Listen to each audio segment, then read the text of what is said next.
Let's jump right in. Since Overwatch is not on Mac, you'll need workarounds to play it, and the two solutions that worked best in my tests were Crossover, which is the local option, and Boosteroid, which is a cloud gaming service. There are other valid workarounds that I'll mention later, but for now let's stick with these two. First is Crossover, which works by translating the game's code to something your macOS can actually understand. So no Windows virtualization or anything like that, just a small app to bridge the gap between Mac and Windows. It's a paid product, but you can test it for 14 days for free. Note this is not a subscription service.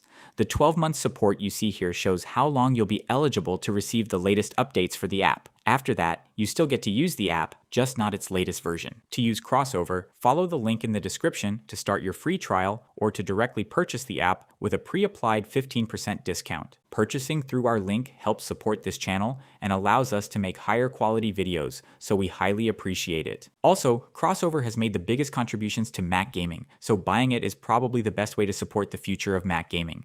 Now, once you've downloaded Crossover, just double-click the zip file to extract it, or if it's already extracted, directly drag Crossover to your applications folder, then find it there and open it. If you already bought the app, click the unlock option to activate its full version, and if you want the free trial first, click try now to continue. Once in the app, go to install, then search for battle.net and install it. You'll get some dependency install requests, so approve them, and once each one is done, click close to let the rest of the install continue. At some point, battle.net will start updating and it might get stuck at 45%. If it happens to you, just click cancel, then click try again. If that doesn't work, click cancel again, then skip this step and proceed with the installation. You can perform the update later once the app is installed. Then choose your preferred language, continue to the login screen and enter your details. Now just find Overwatch and install it. Once that's done, you just launch the game from the battle.net launcher and you're good to go. At least those are the main steps to play the game, but there are a couple more things you should know. First, pay attention to the Crossover settings to the right. My recommendation here is to keep MSync enabled and set the graphics to D3D Metal. It's the best translation layer for most games, including Overwatch. But if you get any graphical glitchiness, you can also try DXMT. Just note that when you first start the game, it is expected to experience some pretty rough choppiness, but that's just the game needing to compile its shaders. My advice is to start a bot match and play for a while until the performance stabilizes, and only then jump into multiplayer games. Be patient. It can be a while before the game starts feeling smooth.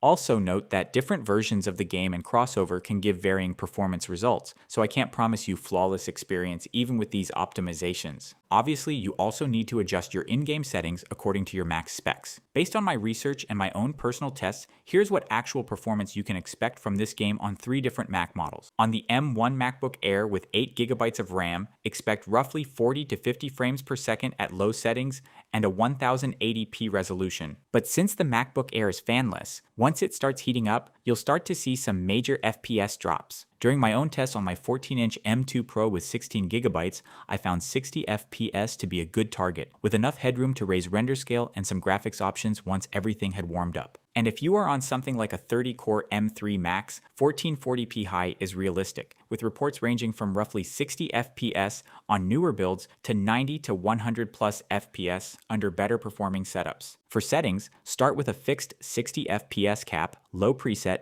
and 75% render scale. Turn off dynamic render scale, enable reduced buffering, and don't go above 1080p. If you want to improve your performance even further, try the rest of the recommended settings you'll see here. Hopefully, these optimizations should let you have a pretty decent Overwatch experience even if your Mac isn't very powerful. Now, as I said, there are other ways to play Overwatch locally. The one I'd actually recommend is called Sikarugir. It works similarly to Crossover and it's free. The catch is that it's a much more hands-on method. Its installation is lengthier and requires the use of terminal commands, and if something doesn't work, you'll usually have to figure out the solution on your own instead of waiting for a patch fix like you'd do with Crossover. We've got a detailed guide on how to use Sikarugir, so if you are interested, click the card that should appear on your screen now.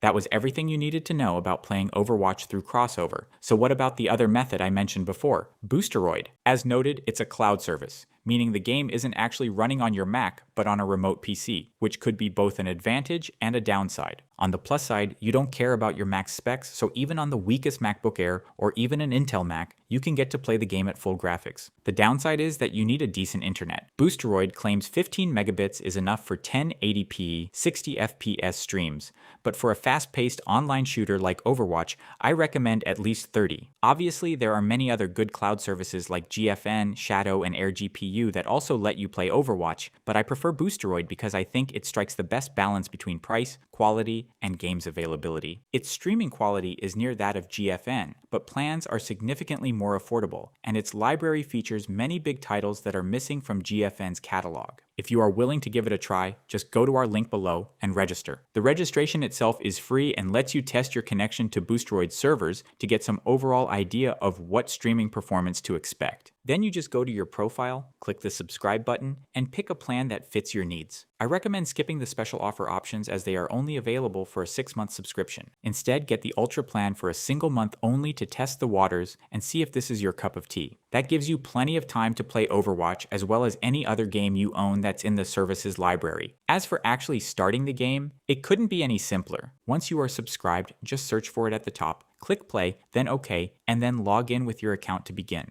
Now that I covered the 2 main approaches to playing Overwatch on Mac and gave you my recommendations for specific methods, how do you pick the best one for you? First, you need to answer the question, do you want the game to run locally? If that's a yes, then your decision is already made, and you should go for crossover, or, if you are feeling adventurous, try Sikarugir. Our dedicated guide can help you here. If you don't care about local play, I'd usually tell you to go for Boosteroid or another cloud option, especially if your Mac is on the weaker end or if you are short on storage space. Sure, cloud requires a decent internet connection, but so does playing Overwatch as a whole. Granted, under perfect conditions, local play through crossover can result in lower input delay while playing because the game isn't being streamed. But in practice, there's no guarantee. So to recap, crossover is best for users with decent Macs with 16 or more gigs of memory and/or users who don't have the best internet. On the other hand, Boosteroid and other cloud solutions are great on any Mac with decent internet, but are especially useful on less powerful machines or ones with limited storage. So that's it for this video. We hope you found it helpful. If you did, we'd greatly appreciate it if you hit the like button and subscribe to our channel. Take care and see you in the next one.